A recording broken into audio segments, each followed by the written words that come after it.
75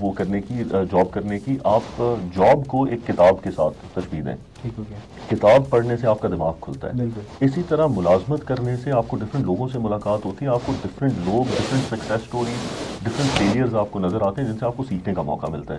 وہی کوشش ہے جو میں سمجھتا ہوں ہر کسی کو کرنا چاہیے, ایک پریکٹیکل ایکسپیرینس لینا چاہیے اور الٹیمیٹلی اپنے آپ کو ایک انٹرپرینیور بنا کے اپنا ہی کام پہ لانا چاہیے اور واپس آنا چاہیے, جس سے آپ اپنے ملک کے اندر کوئی معیشت کے اندر ایڈ کر سکیں, کوئی ویلیو ایڈیشن ہو سکے. آپ ابھی سیاست کا مطلب پورا سوچ چکے ہیں کہ میں نے سیاست میں جو ہے نا انٹری ماری ہے اور الیکشن لڑنے ہیں انشاءاللہ. اچھا, میں کوشچن یہاں پہ کروں گا کہ ہمارے ڈیرہ غازی خان, خاص طور پہ ہمارا جو چھوٹی زرین ہے, لوگوں کے ذہنوں میں یہ سوال ہے کہ ہمارے جو سردار ہیں وہ طاقت کے ایوانوں تک پہنچے ہیں لیکن ہماری قسمت نہیں بدل سکی. ہم اسے کس چیز سے کمپیئر کر رہے ہیں؟ دیکھیں, ہمیشہ وہ انگریزی میں کہتے ہیں نا کہ there are two perspectives, glass half full, glass half empty. یہ آپ کی مرضی, آپ اسے کس طرح دیکھیں. آپ اگر ہمیں کمپیئر کریں گے کس کے ساتھ, لاہور کے ساتھ تو کمپیئر نہیں کریں گے. اگر ڈی جی خان کو کمپیئر کیا جائے گا تو نیبرنگ ڈسٹرکٹس کے ساتھ آپ کمپیئر کریں نا, لیا کے ساتھ کریں, بکھر کے ساتھ کریں, کوٹ ادو, مظفر گڑھ, راجن پور, ان کے ساتھ کمپیئر کریں گے. ان کے کمپیریزن میں ہم کہاں پہ کھڑے ہیں یہ دیکھنا ضروری ہے. ملتان کو دیکھ لیں, ملتان پھر ایک I think it's third largest city in Pakistan. ہمارے علاقے کے سردار فاروق احمد خان لغاری مرحوم صدر پاکستان رہے. بالکل. تو ان کا یہی کہنا ہے کہ مطلب آپ دیکھیں, گیس نہیں ہے, پانی کے مسائل ویسے ہی ہیں, اسکول کالجز بہت آپ نے وزٹ کیا ہوگا, بہت سارے مسائل ہیں. تو صدر پاکستان تک مطلب جو ایوان ہے, ساری پاور آپ کے پاس ہے, اس کے باوجود وہ بنیادی مسائل ابھی تک ہوئی ہیں. آپ کو یہاں تک لانا کیا کیا تھا, آپ یہ دیکھیں آپ کے ڈسٹینسز کتنے تھے, آپ سے روڈ انفراسٹرکچر کے, آپ سے ان بیسک فیسلٹیز کے ڈسٹینسز کتنے تھے. سردار فاروق خان نے اسے کتنا کور کیا. اگر آپ دیکھیں ایئرپورٹ وہاں پہ سردار فاروق خان نے بنایا, روڈ انفراسٹرکچر وہاں پہ بنایا, ڈبل روڈ مظفر گڑھ ڈی جی خان جو ہے وہ اللہ کے کرم میں کمپلیٹ ہو چکی ہے. اسی طرح جو ایک روڈ انفراسٹرکچر کا انٹرنل ہمارا روڈ انفراسٹرکچر کا بھی جو نظام ہے وہ سردار فاروق خان ہو, سردار مقصود خان ہو, سردار جعفر خان ہو, یہ تین محور تھے لغاری خاندان کی سیاست کے. انہوں نے جتنا ہو سکا ہے پہنچانے کی کوشش کی ہے. اس کے اندر میرا اور آپ کا اس بات پہ اختلاف ہو سکتا ہے کہ کم ہے یا زیادہ ہے. بات بنیادی یہ دیکھنے کی ہے کہ کیا انہیں جو پیسے ملے تھے کیا وہ عوام تک ٹرانسلیٹ ہوئے ہیں یا نہیں ہوئے. کیا ان کی بیچ میں کوئی کرپشن تھی؟ میں نہیں سمجھتا. میں سمجھتا ہوں کہ انہوں نے خلوص نیت سے جو انہیں ملا انہوں نے عوام پہ لگایا. نہیں وہ ٹھیک, کرپشن کا آپ جس طرح کہہ رہے ہیں میں نے کبھی نہیں دیکھا ان پہ کوئی الزام آیا, لیکن یہ کہا جاتا ہے کہ M N A M P A کی سیٹ تو جیت لیتے ہیں لیکن اس کے بعد وہی سو جاتے ہیں. مطلب یہ آپ میں ملتان لاہور چلے گئے یا پھر یہ کہ جن کے اسلام آباد, لندن, ادھر جو بھی گھر ہیں ادھر چلے جاتے ہیں. ایک ان کے بھی کوئی ایم این اے تھے میرے خیال میں لاہور کے, تو انہوں نے یہ بولا تھا کہ جنوبی پنجاب کے جو سیاستدان ہیں وہ خود جو ہے نا ان کی جو جنوبی پنجاب کی ترقی ہے, اس کی رکاوٹ ہے, وہ خود یہاں پہ رہنا چاہتے ہیں. وہ ان کا کہنا ہے, وہ ان کا پرسپیکٹو ہے. اگر آپ میں تو دیکھیں جی فیکٹس اینڈ فگرز کے ساتھ آپ مجھے بولیں گے نا کہ ہماری ترقی نہیں ہوئی, فیکٹس اینڈ فگرز کے ساتھ میں آپ کو بتاؤں گا کہ ترقی ہوئی ہے نہیں ہوئی, جو میرا پرسپیکٹو ہے. زرین میں کالج چلے جائیں آپ. جی جی, آپ دیکھیں کالج, میں وہاں پہ میں گیا ہوں, وہاں پہ پرنسپل بھی نہیں تھا, مطلب چیئرز صرف اور صرف, بلکہ اس کے جو ہے دیواریں بھی نہیں ہیں, وہ بھی گر گئی ہیں. بوائز ایسوسیٹ کالج کی آپ بات کر رہے ہیں غالباً. بسز تھی اسکولس کی, گرلس اسکول کی, گرلس کالج کی, وہ بھی ختم ہو گئی. میں جی اس چیز پہ کام کر رہا ہوں اس وقت. بوائز ایسوسیٹ کالج کا ایک بہت ہی مطلب دردناک ویو تھا فلڈ کے بعد. ابھی ریسنٹلی اس میں پانی بھرا ہوا تھا, اس کی دیواروں کے آس پاس فلڈنگ ہوئی ہوئی تھی, اس کا اوور ہیڈ واٹر ٹینک نہیں تھا, اس کا پرنسپل نہیں تھا. اسی چیز کو دیکھتے ہوئے میں سسٹم میں اب آیا ہوں. میں سسٹم میں جتنا ہو سکتا ہے آواز اٹھانے کی کوشش کرتا ہوں کہ جو ہے اسے ہم کس طرح آگے لے کے جائیں. سردار محمد خان کے ساتھ بھی میرا یہی تعلق ہے, ان سے بھی یہی ریکویسٹ کی جاتی ہے اور وہ بھی اسی چیز کی ڈیلیورنس پہ کام کر رہے ہیں. آئی بلیو ایک بورڈ بن گیا ہے جو کہ پرنسپل کو اپوائنٹ کرنے کے لیے آئی تھنک فائنل مراحل میں ہے اور اسے لے کے آگے چلنے کی کوشش کرنی ہے. مجھ سے پہلے کیا ہوا ہے یہ اس پہ ہم بحث کر سکتے ہیں. سر میں بتاؤں آپ سے پہلے کیا ہوا, آپ سے پہلے یہی باتیں ہوئی ہیں صرف, لیکن آج کل سوشل میڈیا کا دور ہے, لوگ ماشاءاللہ شعور رکھتے ہیں, تو اب وہ عمل مانگتے ہیں, پریکٹیکلی اکاؤنٹیبلٹی ہوتی ہے نا سر. اکاؤنٹیبلٹی ہوگی میرے ایکشنز کی, اکاؤنٹیبلٹی ہوگی میرے ڈیولپمنٹل ورک کی, یا کوئی بھی جو بھی, سردار اویس خان یہاں سے الیکٹ ہوئے ہیں یا سردار محمد خان ہوئے ہیں, ان سے پہلے ان کے والد صاحب وہ سارے جو الیکٹ ہوئے تھے, ان کی اکاؤنٹیبلٹی آپ ہر دفعہ 5 سال کے بعد الیکشن کے مینڈیٹ سے کرتے ہیں. جب آپ لوگ یہ بات کرتے ہیں کہ انہوں نے کوئی ڈیولپمنٹ نہیں کی, تو میرا بھی آپ سے یہی سوال ہے کہ اگر انہوں نے ڈیولپمنٹ نہیں کی تو ہر 5 سال کے بعد انہی کو ووٹ کیوں مل جاتا ہے؟ لوگ ان کی کارکردگی پہ مطمئن ہو کے انہیں واپس ایوان میں لے آتے ہیں. تو کیا اس کا مطلب یہ نہیں ہے کہ عوام ان سے مطمئن ہے؟ آپ یہ نہیں سمجھتے کہ سیاست کے لیے ہمارے علاقے میں سردار اور جاگیردار کا ہونا لازمی ہے؟ یہ کس ضروری ہے؟ عام آدمی کیوں نہیں کھڑا ہوتا؟ ایک سردار جو ہے یا ایک اسپیسیفک سیگمنٹ کا جو انسان ہے وہ ہی پالیٹکس میں کیوں ہاتھ اٹھا رہا ہے اپنا کہ میں اپنے آپ کو سامنے لے کے آتا ہوں, میں اپنی اکاؤنٹیبلٹی کراؤں گا, میں اس علاقے کی ڈیولپمنٹ کے لیے کام کروں گا. ہر عام آدمی بھی وہ کرتا ہے. یہ لوگوں کا مسئلہ ہے. جب آپ وہ پرچی اٹھاتے ہیں جو الیکشن کی ہوتی ہے, اس پہ صرف 1 یا 2 لوگوں کے نام نہیں ہوتے, اس پہ 15-20 لوگوں کے نام ہوتے ہیں. عوام ان لوگوں کو ووٹ کیوں نہیں دیتی؟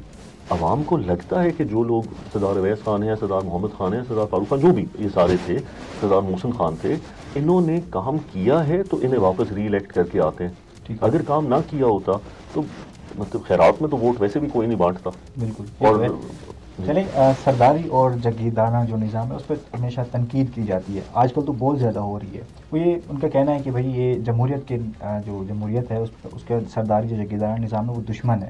تو اس پہ آپ کی کیا رائے ہے؟ پھر ہم دیکھیں, جس خطے میں جو لوگ بستے ہیں اسی طرح کا قانون ہوگا.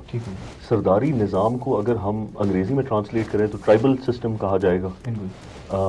ڈیموکریسی جس کا آپ ابھی بات کر رہے ہیں, ڈیموکریسی کوئی جدید نظام تو نہیں ہے. ڈیموکریسی بھی ایک اسکول آف تھاٹ ہے. ٹرائبل رولز بھی ایک اسکول آف تھاٹ ہے. جہاں پہ قبائل بستے ہیں وہاں پہ قبائلی اصول ہی لاگو ہوں گے. اگر ہم فرسودہ یا اس کے پرانے ہونے پہ بات کریں تو ڈیموکریسی کے اگر آپ روٹس پہ جائیں تو ڈیموکریسی 503 BC میں میرے خیال میں ایتھنز میں, اینشنٹ گریس میں ایجاد کی گئی تھی. ویراز ٹرائبلزم جو ہے وہ 1300 ارلی 13th سینچری کے اندر اس کے روٹس جاتے ہیں. تو میرے خیال سے تو 1800 سال زیادہ پرانا نظام ہے ڈیموکریسی. اگر آج کل کے دور میں دیکھیں تو لوگ اس طرح بھی دیکھ رہے ہیں کہ پہلے جو الیکشن ہوتے تھے, جو تیاریاں کرتے تھے, پہلے یہ کہ برادری کے جس طرح قبائل کا ایک بڑا شخص ہوتا ہے اس کو بلا کے کہہ دیتے تھے کہ بھائی ووٹ یہاں پہ دینا ہے. بالکل. تو آج کل جو وہ آزادی مانگ رہے ہیں کہ بھائی مجھے کوئی میرا بڑا یہ نہ کہے کہ آپ نے ووٹ اس کو دینا ہے, میری مرضی, میں جس کو بھی ووٹ دوں. یہ آپ کا مائنڈ سیٹ ہے نا, یہ آپ اس میں اس کی بات کروں جو آج کل سوشل میڈیا پہ لوگ سوشل میڈیا سے لیٹس سے کہ سوشل میڈیا کا مائنڈ سیٹ ہے. میں اس پہ ایک سوال یہ پوچھتا ہوں کہ not taking any thing away from the democratic system, مجھے یہ بتائیں کہ ٹرائبل جو سسٹم ہے کیا اس کے اندر ڈسپنسیشن آف جسٹس نہیں ہوتی؟ جو ایک آپ کی پنچایت لگتی ہے, ایک جرگہ جو ہوتا ہے, کیا اس کے اندر جو فیصلے ہوتے ہیں وہ آپ کے عدالتوں سے زیادہ سلو ہوتے ہیں یا انہی کے آس پاس کے ہوتے ہیں, یا زیادہ جلدی آپ کو جسٹس ملتی ہے؟ آج کل کی یوتھ پھر باقی کیوں ہے اس چیز سے؟ میرے خیال میں آپ اپنے دیکھیں, ہم ہمیشہ نا جو چیز ہمارے پاس ہے ہم اسے فار گرانٹیڈ لیتے ہیں. آپ کے پاس جو حالات, جو معاملات ہیں, دیکھیں ڈیموکریسی کے اندر آپ کیا کرنے کی کوشش کرتے ہیں؟ آپ چاہتے ہیں, اگر ہم تحریک انصاف کے اندر یا چاہیں یا میں اپنی اگر بات کروں کہ میرا ایک خواب اور خواہش ہے کہ میں ایک آرگنائزیشنل اسٹرکچر بناؤں اپنی حلقے کے اندر, جس کے اندر ہر یونین کاؤنسل کی ایک کمیٹی ہو اور اس یونین کاؤنسل کی کمیٹی کے ساتھ ہم مشاورت کر کے آگے چل سکیں اپنی ڈیولپمنٹ کے حساب سے. یہ ایک آئیڈیلسٹک سوچ ہے نا. یہ ہمارا ٹرائبل سسٹم جو ہے وہ بھی تو یہی دیتا ہے آپ کو. ہمارے یوتھ کو یہ بات کیوں نہیں سمجھ آتی کہ ہم اس سسٹم کو بہتر کریں, اسی چیز کو, ایک اس کا انگریزی میں نام ہے نا, اسے جرگہ کہتے ہیں, اسے کمیٹی کہہ دیتے ہیں, یہی فرق ہے نا. تو یوتھ اس طرف کیوں نہیں سوچتی کہ جو ہمارے پاس اویلیبل ریسورسز ہیں ہم انہیں زیادہ بہتر پالش کر کے آگے چلائیں. انہی چیزوں سے ہم اپنی دیکھیں, ایک محلے کے اندر جو بندہ رہتا ہے, میں اور آپ ایک محلے کے اندر رہتے ہیں, ہمارے محلے میں اگر کوئی واردات ہو جاتی ہے تو ہمیں یہ بائی اینڈ لارج پتہ ہوتا ہے کہ اس بندے کا پرانا کیریکٹر کیا ہے, اس کی عادات کیا ہیں. تو اس کے اندر جب آپ اکٹھے بیٹھ کے فیصلہ کرتے ہیں آپ ایک بہتر فیصلہ کر سکتے ہیں. ٹرائبل جو سسٹم ہے وہ بھی تو یہی کہتا ہے, جو ڈیموکریٹک سسٹم ہے وہ بھی تقریباً یہی بات کرتا ہے. خان صاحب نے بھی جو ویژن دیا تھا کہ ہمارے جو کاؤنسلرز ہیں اور ڈائریکٹلی الیکٹ ہو کے ناظم آئیں گے اور سارے آئیں گے, وہ اپنے علاقے کے میئر ہوں گے یا وہ چیئرمین ہوں گے, وہ بھی تو یہی نظام ہے نا. ٹھیک ہے, یہ قبائل کی بات ہے کہ ڈیموکریسی اور قبائل کی. آج کل جو ہمارے ٹی جی خان جو جنوبی پنجاب ہے وہاں پہ یہ بھی بہت دفعہ ٹرینڈ چلا ہے, جو بھی یوتھ ایکٹیو ہے وہ کہتی ہے کہ بھائی ہمارے جو سیاستدان ہیں, سیاستدان تو لغاری, مزاری, کھوسا, بزدار, جو تمن لغاری جو ہیں 8 وہی ہیں, تو وہ یہ کہتے ہیں کہ بھئی ہمیشہ ہم تخت لاہور کے غلام کیوں رہے ہیں. ابھی ریسنٹلی جس طرح یہ کہا جا رہا ہے کہ وزیر اعلیٰ پنجاب جو ہمارے پرویز الہی انہوں نے ڈی جی خان کے فنڈ اٹھا کے گجرات میں لگا دیے, بولتے کیوں نہیں ہیں اس پہ؟ یہ کسی نے آپ کو بہت ہی غلط بات کی ہے. ہم کمپیئر کیوں نہیں کر سکتے ڈی جی خان کو لاہور کو, کیوں نہیں کر سکتے؟ میں یہی تو آپ کو پہلے کہہ رہا تھا کہ 100% فریڈم ہونی چاہیے. جو آپ نے پہلے جو بات کی تھی, مجھے ایگزیکٹ فگرز نہیں یاد, لیکن آئی بلیو 2018 یا 2017 کے فگرز ہیں کہ لاہور میں پر جی ڈی پی جو ڈیولپمنٹ خرچ ہوا تھا پر پرسن ایک بندے پہ, وہ شاید 2.5 لاکھ روپے تھا پر پرسن, اور جو راجن پور میں خرچ ہوا تھا وہ 13,000 روپے پر پرسن تھا. تو جو آپ فنڈز کی بات کر رہے تھے وہ ایلوکیشن ہی اسی حساب سے ہو کے آتی ہے. پروونشل فائنانس کمیشن کے تحت یہ ڈیوالو ہونا چاہیے. میں اسمالر ایڈمنسٹریٹو یونٹس کا حامی ہوں. جو توسا کو ابھی الگ ضلع بنایا گیا ہے, کوٹدو کو الگ بنایا گیا ہے, میں سمجھتا ہوں کہ ایسے ہی چھوٹے چھوٹے اضلاع ہونے چاہیے جس کے اندر آپ کو پروونشل فائنانس کمیشن کے تھرو آپ کی لوکل باڈیز کو سارے پیسے ٹرانسفر ہو جانے چاہیے کہ آپ اپنا ڈیولپمنٹ کا کام آپ خود کریں. ایک بیوروکریٹ تھے, میں کیونکہ لوکلی مطلب سلام دعا ہوتی رہتی تھی, تو 2018 میں آئی تھنک ہمارے ایک ڈپٹی کمشنر تھے جس وقت ساؤتھ پنجاب بننے کی بات ہو رہی تھی.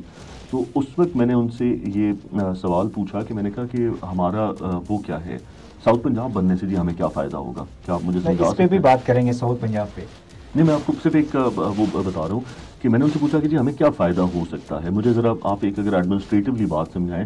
تو انہوں نے مجھے بات کی, انہوں نے کہا کہ ڈی جی خان ڈویژن کا 11 ارب روپیہ سالانہ بجٹ ہے, جو کہ ہماری تنخواہیں اور باقی چیزوں کے لیے ہمیں آنا ضروری ہے ہمیں فنکشن کرنے کے لیے.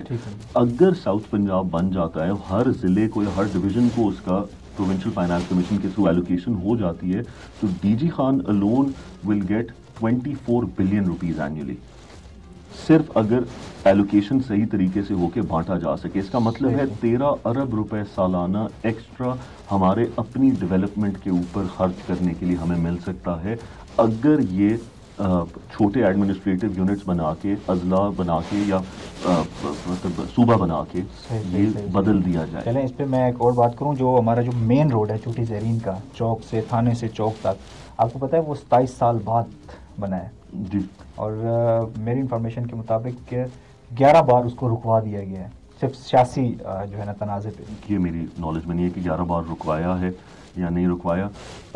یہ مجھے پتہ ہے کہ یہ افسوسناک بات ہے کہ بنا وہ 27 سال کے بعد ہے, کیونکہ میں بھی چوٹی زرین کا رہنے والا ہوں, اور جن تنگ گلیوں میں سے نکلنا پڑتا ہے وہاں پہ کچھ, اگر آپ کہیں کہ دیکھیں خان سردار مارکا جو ہیں ان کی زمین جو بچی ہوئی ہے, میں آپ سے ایک سوال پوچھتا ہوں کہ وہی جو 27 سال کے بعد جو روڈ بنی ہے, اس مین روڈ کے اوپر آپ نے آخری بار جا کے دیکھا ہے کہ ریڑھیوں کا رش کتنا ہوتا ہے؟ وہاں سے گاڑی تو آج بھی نہیں گزر سکتی. تو جو آپ کے علاقے کے نمائندے ہیں انہوں نے روڈیں تو بنوا دی ہیں, عوام نے اس پہ قبضہ کرنا شروع کر دیا ہے, انکروچمنٹس ہونا شروع ہو گئی ہیں جس سے گاڑی آج بھی نہیں گزر سکتی. تو کچھ آپ کے بھی قانون بنے ہوئے ہیں نا, کچھ آپ کے نفی نہیں ہے, کہاں سے آپ امپوز کریں گے؟ ہمارے لوکل گورنمنٹ تو ہے نا, چوٹی کہاں پہ ایگزسٹ کرتی ہے لوکل گورنمنٹ کا؟ آخری الیکشن کب ہوا تھا؟ ہے ابھی جو انہوں نے صدر خان چانڈیا جو پوری انہوں نے سنبھالی ہوئی تھی. الیکشن کب ہوا ہے سر؟ الیکشن تو نہیں ہوئے, لیکن پھر بھی ایک نمائندگی تو کر رہے ہیں نا. نہیں, ان کے پاس کوئی پاورز نہیں ہے اس وقت, کوئی بھی الیکٹڈ یونین کاؤنسل کا ممبر نہیں ہے. یہی تو میں آپ کو کہہ رہا ہوں کہ ڈیولوشن آف پاور بہت ضروری ہے. صحیح. چلے میں ایک آپ کو کچھ بتانا چلوں, انٹرویو کا حصہ تو نہیں ہے. جو روڈ بنا ہے نا, یہ تقریباً پہلے والے روڈ سے 4 فٹ اونچا بنایا گیا ہے. میں ایک صاحب کے پاس گیا ہوں, میں نے کہا یار یہ 4 فٹ جو ہے نا اوپر بنایا جا رہا ہے روڈ کو, دنیا میں کہیں بھی ایسا نہیں ہوتا. ایک مین مارکیٹ کا روڈ آپ 4 فٹ اوپر کر رہے ہیں. تو انہوں نے مجھے بولا کہ بھائی روڈ بننے دیں, پہلے 27 سال 11 بار جو ہے نا یہ ڈیلے ہو چکا ہے. میں نے کہا یار دیکھو میری وہاں پہ شاپ ہے, میں افورڈ نہیں کر سکتا کہ میں اپنی شاپ کو توڑوں اور 4 فٹ اوپر کروں. اسی طرح پوری مارکیٹ والوں نے شاپ جن کے پاس پیسہ تھا انہوں نے اوپر کی ہے, باقی ویسے کے ویسے نیچے ہیں. اس کا کوئی اتنی بڑی زیادتی ہوئی ہے, کوئی منطق ہے اس کے پیچھے کہ نہیں؟ کوئی بھی نہیں سر. روڈ میں یہی ہے نا کہ روڈ کو پہلے نیچے سے کھودا جائے, جو روڈ کی لیول ہے اسی پہ رکھا جائے. لیکن چوٹی کا سیم کا بھی تو ایک پرپیچول پرابلم ہے. چوٹی میں سیم کا ایشو بھی تو ہے نا. جی جی, چوٹی میں سیوریج کا بھی ایشو ہے. سیوریج کا ایشو تو ہے, پہلے بھی تھا, اب بھی. اب تو جو سردار جعفر خان لغاری نے بنائے ہیں سوسائٹیز وغیرہ, وہ تو سیوریج بند ہی ہو گئی ہیں, خدا جانے کب اوپن ہوتی ہیں. تو بہت ساری شکایتیں آتی رہتی ہیں, لوگوں کے گھروں میں سیم لگ گئے, گلیوں میں پانی ہے. جعفر خان کی سوسائٹی تو شہر سے پانی جاتا ہے نا, کہاں پہ؟ اس سائڈ پہ پانی کا نیچرل فلو تو ایسٹ سے ویسٹ ہے. نہیں ویسٹ سے وہ جو ایسٹ ہے. سیم نالا تھا نا وہیں سے گزرتا تھا, آگے سے بند ہو گیا. یہ کس سائڈ پہ آپ بات کریں؟ آپ مٹھو باڑہ کی بات کر رہے ہیں؟ یہ میں بات کر رہا ہوں سر, یہ جو مین روڈ ہے نا تالپور روڈ, اس سائڈ پہ جو بنی ہوئی ہے, کرش موڑ کی رائٹ سائڈ پہ جو بنی ہوئی ہے, ساؤتھ وہاں پہ پورا سیم نالا جاتا تھا, سیم نالا جاتا تھا. تو آگے پھر انہوں نے بند کر دیا. ابھی پانی جو ہے وہ لوگوں کے گھروں میں. اس پہ جی میں اس پہ کوئی حتمی رائے نہیں دے سکتا, مجھے ایگزیکٹلی اس کا اندازہ نہیں ہے, لیکن کوئی نہ کوئی منطق ضرور ہوگی. کسی انجینئر کی ہی یہ بات ہوگی کہ 4 فٹ اوپر بنا کے اس کے اندر کوئی فیوچر پلان ہو یا نہ ہو. اس پہ میں آپ کو واپس جواب دے سکتا ہوں پتہ کر کے. جی چلیے, میں بس آپ کو آپ کی انفارمیشن کے لیے دیا آپ کو لوگ ووٹ کیوں دیں, کیا منشور ہے آپ کا, روایتی سیاست دانوں سے ہٹ کر کیا کریں گے؟ دیکھیں جی, میں زندگی میں پہلی بار اپنے آپ کو عوام کی نمائندگی کے لیے اور احتساب کے لیے پیش کر رہا ہوں. مجھے اس وقت میں یہ نہیں کہہ سکتا کہ میرا حق ہے ووٹ مانگنا. ووٹ مجھے کوئی دے یہ میرا حق ہے یا نہیں, ووٹ مانگنا تو ہر کسی کا حق ہے. تو میں اپنے آپ کو عوام کی خدمت اور احتساب کے لیے سامنے پیش کر رہا ہوں. جو میرا منشور ہے وہ میں نے آپ کو ایک بات پہلے بھی ہماری جب آف کیمرہ جب ڈسکشن ہو رہی تھی وہ یہ بتایا کہ جو اویلیبل ریسورسز ہیں ان کے اندر کیا بہتری لائی جا سکتی ہے. ہمارے کتنے گوسٹ سکولز ہیں, ہمارے کتنے گوسٹ ٹیچرز ہیں, ہماری اٹینڈنس کیا ہے ہمارے اسکولوں کے اندر, اور ہمارے بچوں کو کیا پڑھایا جا رہا ہے, کس طرح پڑھایا جا رہا ہے, اس پہ تو میں چیک رکھ سکتا ہوں. نئے اسکول بنانے کے لیے پیسے چاہیے. جو چیز آلریڈی ایگزسٹ کرتی ہے اسے دیکھنے کے لیے, اسے بہتر کرنے کے لیے پیسے نہیں چاہیے. ہمارے ہاسپٹلس کے اندر ڈاکٹرز کی ایلوکیشن, ڈاکٹرز کی اٹینڈنس, ہماری میڈیکل سپلائی اور اکوپمنٹ میڈیکیشن کی اویلیبلٹی جو ہے, اس چیز کو کتنی اسٹریم لائن کر کے اویلیبل کیا جا سکتا ہے تاکہ ڈسپنسیشن ٹو دا پبلک ہو, اس پہ میں کام کرنا چاہتا ہوں. میرے لحاظ سے چھوٹی زرین جو ہے اس کے کئی دیرینہ مسائل ہیں. ہمارا لٹریسی ریشیو کافی نیچے ہے. ہمارے جو کالجز ہیں, اگر آپ پاپولیشن اور اسکول کالجز کو کمپیئر کریں تو ہمارا ریشیو بہت کم ہے. ہمیں کم از کم 100 نئے اسکول چاہیے کسی پیرٹی پہ آنے کے لیے. میں وعدہ کرنا جو ہے وہ ایک الگ بات ہے, میری کوشش ضرور ہوگی کہ میں اسے مطلب اسکولز کو عوام تک پہنچاؤں جو ہیں, ان میں اویلیبلٹی پیدا کروں. ہمارے جو بی ایچ یوز ہیں, ہمارا میڈیکل وہ جو ہے انفراسٹرکچر ہے, وہ انشاءاللہ خان صاحب کا یہ جو صحت کارڈ آیا ہے اس سے ایک فائدہ ہوگا کہ اللہ کرے گا. ہماری کوشش ہے پرائیویٹ سیکٹر اس کے اندر انوالو ہو. اگر آپ پل 14 پہ چلے جائیں, پل 13 پہ چلے جائیں, تو وہاں پہ اگر کوئی بیمار ہوتا ہے, یا پنجاب کے علاقے میں آپ چلے جائیں, کوئی بیمار ہوتا ہے تو اسے شہر تک نہ آنا پڑے اپنے علاج کے لیے. ہماری کوشش ہے کہ پرائیویٹ ہاسپٹل کو وہاں پہ لے کے جائیں, صحت کارڈ کی پاپولیشن دکھا کے کہ آپ کے لیے وہاں پہ مواقع ہے. گورنمنٹ سے بھی تو کچھ بوجھ ہم نے ہٹانا ہے. بالکل جس طرح آپ کہہ رہے ہیں نا. اور سب سے بڑا, سوری آپ کی بات کر رہا ہوں, سب سے بڑی جو ہماری کوشش رہی ہے اور جس میں انشاءاللہ ہم کامیاب بھی ہو جائیں گے, اللہ کرے گا اگر وقت ملا تو, وہ چوٹی کو تحصیل بنانے کی خواہش ہے اور کوشش ہے. کیونکہ میں انڈیویجولی پہلے بھی سمجھتا ہوں کہ چوٹی کی جو پاپولیشن ہے وہ ڈیزرو کرتی تھی تحصیل کا درجہ. ہمارے پاس افسران کا بیٹھنا, اویلیبلٹی ہونا بہت ضروری ہے. بیکاز اگر آپ درخواست جمال خان سے آ رہے ہیں, اگر آپ سخی سرور سے آ رہے ہیں, اگر آپ چوٹی بالا سے آ رہے ہیں, تو آپ کے لیے کوٹ چھٹا جانا کافی مشکل ہے کمپیئر ٹو چوٹی کے اندر آپ کی ایکسیسیبلٹی ہونا.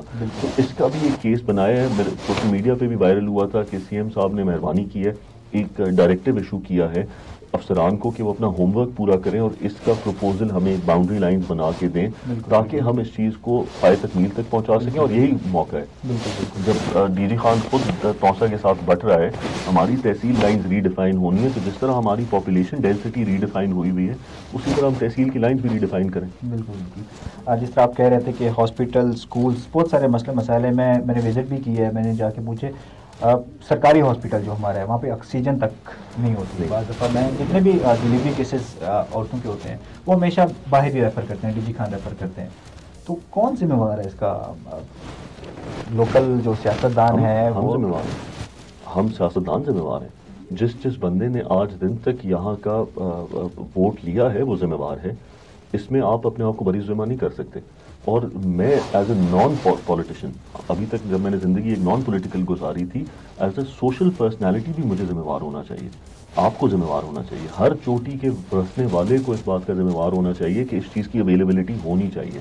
ریسنٹ فلڈز کے اندر جب ہم کام کر رہے تھے اور کوشش کر رہے تھے کہ لوگوں تک مطلب راشن پہنچایا جائے, تمبو پہنچایا جائے, بیسک نیڈ جتنی پہنچائی جائے, میرے پاس کوئی گورنمنٹ نہ عہدہ تھا یا نہ کچھ تھا, میں پرسنل اپنے اس سے ایکسپینڈیچر سے کر رہا تھا, یا دوست بھائی جو کہ باہر سے ہمیں کوئی ایڈ بھیج رہے تھے, ان پہ ہمارے پہ ایک بوجھ تھا کہ ان کا ایک ایک روپیہ ہم آگے تک پہنچائیں.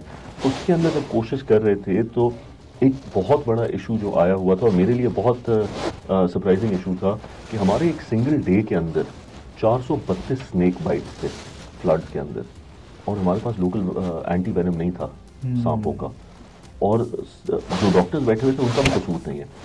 جب ان کے پاس مریض جاتا تھا کہ مجھے سانپ نے ڈسا ہے, تو وہ اس سے پوچھتے تھے کہ کس قسم کے سانپ نے ڈسا ہے, انہیں پتہ نہیں ہوتا تھا کہ پانی کے اندر سانپ ڈس گیا تھا.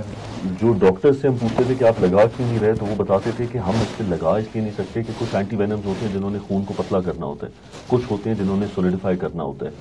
ہمارے فورٹ منڈو کے اندر بھی اسنیک وینم کٹس نہیں ہیں, جہاں پہ سانپ بہت کامن ہے. ادھر بھی اگر ہو جائے, چوٹی میں بھی نہیں ہے. میرے ایک عزیز ہیں, انہیں جب یہ چاول کی کاشت کے دوران سانپ نے ڈسا تو ہمیں ڈیجی خان لے کے آنا پڑا انہیں اینٹی وینم کے لیے. یہ غلط غفلت ہے ہمارے. یا تو پھر ہماری عوام جو ہے وہ معصوم ہے بہت زیادہ, کہ جو جس طرح کے مسائل ہیں وہ بولتے نہیں ہیں, اپنے جو ذمہ دار رہتا ہے, وہ ذمہ دار ہے, اس کے پاس نہیں جاتے کہ بھائی یہ چیز نہیں ہے ہمارے یہاں. سرکاری ہاسپٹل بلڈنگ بنی ہوئی ہے لیکن ڈاکٹر نہیں ہے, آکسیجن نہیں ہے. یہی تو ایجوکیٹ کرنا. اسکولس کی زمین پڑی ہوئی ہے, ایک بلڈنگ بنی ہوئی ہے, وہاں پہ ٹیچرز نہیں ہے, وہاں پہ فرنیچر نہیں ہے.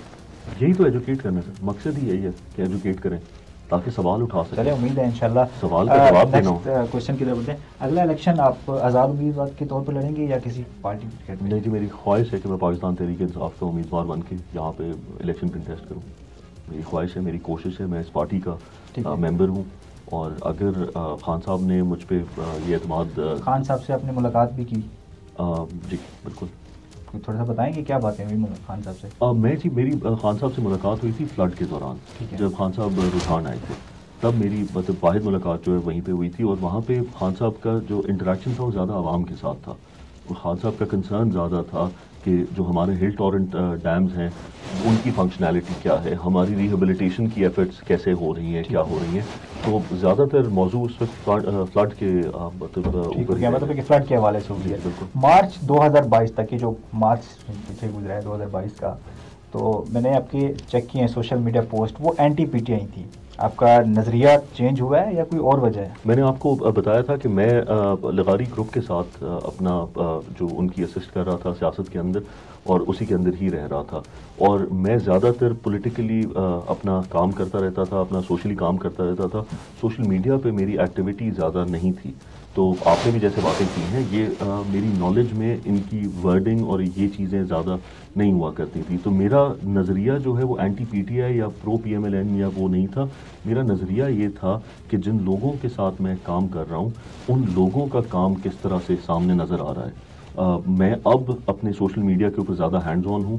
میں اپنے سوشل میڈیا کو اب زیادہ ایکٹیولی مینیج کرنے کی کوشش کرتا ہوں. اور میں نے یہ دیکھا ہے کہ شاید آپ میرا سوشل میڈیا پیج دیکھ بھی لیں کہ جو اس چیز پہ بھی کام کر رہے ہو, جو بھی علاقے کے اندر ایشو ہو, اسے انٹریکٹیو بناؤ, اپنے لوگوں تک پہنچاؤ کہ میں اس چیز پہ کوشش کر رہا ہوں. بے شک وہ بکھر کی واٹر سپلائی ہو جو کہ پچھلے کل پرسوں میں ایکٹیویٹ ہوئی ہے, اس سے پہلے چوٹی کی واٹر سپلائی کا پرابلم ہو جو کس طرح سے حل کرایا گیا ہے, یا اب جیسے چوٹی کو تحصیل بنانے کی ایک کوشش اور خواہش ہے, بوائز ایسوسیٹ کالج کے پانی نکالنے کی کوشش ہے. ان چیزوں پہ میں اب زیادہ انٹریکٹیو ہونے کی کوشش کرتا ہوں. So again it is not کہ پہلے اینٹی پی ٹی آئی تھا یا پرو پی ایم ایل این تھا. میں صرف اور صرف اپنا کام کر رہا تھا, اور یہ مطلب سوشل میڈیا پہ ایک چیز جو آ رہی تھی وہ میرے کنٹرول میں. سوشل میڈیا پہ میں کافی ایکٹیو رہتا ہوں اور لوگوں سے بھی میں ویوز لیتا رہتا ہوں, جو بھی ہمارے علاقے میں جو نیا الیکشن کے لیے یا جو بھی ایکٹیو ہوتا ہے تو ان کے بارے میں میں رائے لیتا رہتا ہوں. آپ کے بارے میں لوگ یہ بھی کہہ رہے ہیں کہ ایم پی کی سیٹ خالی ہوئی ہے اور اسامہ خان لغاری جو ہیں وہ اس پہ امیدوار بن گئے ہیں. ایم پی کی سیٹ خالی کیسے ہوئی؟ سردار مقصود خان لغاری. یہ جی یہ تو زندگی موت تو اللہ کے ہاتھ میں. اللہ آپ 2000 جس طرح میں نے آپ کو پہلے اس سے میں نے یہ کوشچن کیا کہ 2022 مارچ کی آپ کی جو پوسٹ تھی وہ تو آپ کہہ رہے ہیں کہ جی میرا اس پہ اسے اتنا کنسرن نہیں تھا کہ جو بھی لکھ رہے ہیں. میں سردار مقصود خان حیات تھے جب میں نے تحریک انصاف جوائن کی تھی سر. آپ نے کب جوائن کی؟ میں نے سر مارچ میں آئی بلیو. یہ کوشچن میں اس لیے آپ سے کر رہا ہوں تاکہ لوگوں کے سامنے جو ہے نا کھل جائیں کہ میرے خیال سے میں نے اپریل یا مئی میں جوائن کی تھی. اچھا. پاکستان تحریک انصاف. میں آپ کو ایگزیکٹ ڈیٹ دیکھ کے بتا دوں گا کہ کون سا ڈیٹ کون سا مہینہ تھا. سردار مقصود خان اس وقت ماشاء اللہ حیات تھے اور یہ ان کی بیماری سے پہلے میں نے جوائن کی تھی. اور میرا تحریک انصاف کو جوائن کرنے کا مقصد الیکٹورل پالیٹکس میں آنا نہیں تھا. میں نا تحریک انصاف کو جوائن کرنے کا مقصد عمران خان صاحب کی آواز پہ لبیک کہنا تھا کہ جس مقصد پہ آپ نکلیں ہم اس مقصد پہ آپ کے ساتھ ہیں. تو یہ قیاس آرائیاں تو لوگوں کا کرنا کام ہے اور وہ کہتے ہیں there is no such thing as bad publicity. So مطلب لوگ اگر بات کر رہے ہیں تو وہ ان کی مرضی ہے, لیکن میرا مقصد خان صاحب کی ایجنڈا کو, خان صاحب کی سوچ کو آگے لے کے چلنا ہے. ٹھیک. آپ نے پی ٹی آئی جوائن کی, اپنے سوشل میڈیا پہ یہ بات جو ہے نا پوسٹ بھی کر دی. آپ کی قربت ہے اویس لغاری, جمال خان لغاری, انہوں نے نہیں بولا کہ بھئی اگر آپ پی ٹی آئی کی سیٹ پہ الیکشن لڑیں گے ایم پی کی سیٹ پہ تو ہمیں نقصان ہو سکتا ہے؟ آپ کو کوشش کی گئی کہ نہ کریں, اس طرح نہ کریں, یا مطلب ہمارا جی خاندان میں ایک اگر آپ ایک چیز دیکھیں کہ ہمارا ایک تو خاندانی تعلق جو ہے وہ سیاست سے بڑھ کے, خاندان کا تعلق اپنی جگہ پہ ہے, سیاست اپنی جگہ پہ ہے. جیسے آپ ڈیموکریسی کی شروع میں بات کر رہے تھے, ہمارے خاندان میں بھی یہ ڈیموکریٹکلی ہر کسی کو یہ اپنی رائے رکھنے کا حق ہے کہ آپ کہاں پہ کس وقت کس نظریے کے ساتھ کھڑے ہیں, اور فائدہ نقصان عوام کا دیکھا جاتا ہے, ایک دوسرے کا کیا دیکھنا ہے جی. مطلب ہم ایک دوسرے کو یہ سپیس دیتے ہیں کہ آپ اپنی رائے رکھیں, آپ اپنے سیاسی نظریہ رکھیں, لیکن ہر کوئی اپنی عزت تمیز کے دائرے کے اندر رہتا ہے. ایک دوسرے کے ساتھ پیار محبت خلوص جو ہے وہ ہونا اور سیاسی اختلاف ہونا دو الگ چیزیں ہیں. ٹھیک ہو گیا. ہمارے علاقے کے لوگ جو بھی ایم پی کی سیٹ یا ایم ایل اے کی الیکشن لڑتا ہے تو ایک بار موقع ضرور دیتے ہیں ان کو. تو انشاءاللہ امید ہے آپ الیکشن ٹکٹ ملیں گے اور الیکشن جیتیں گے.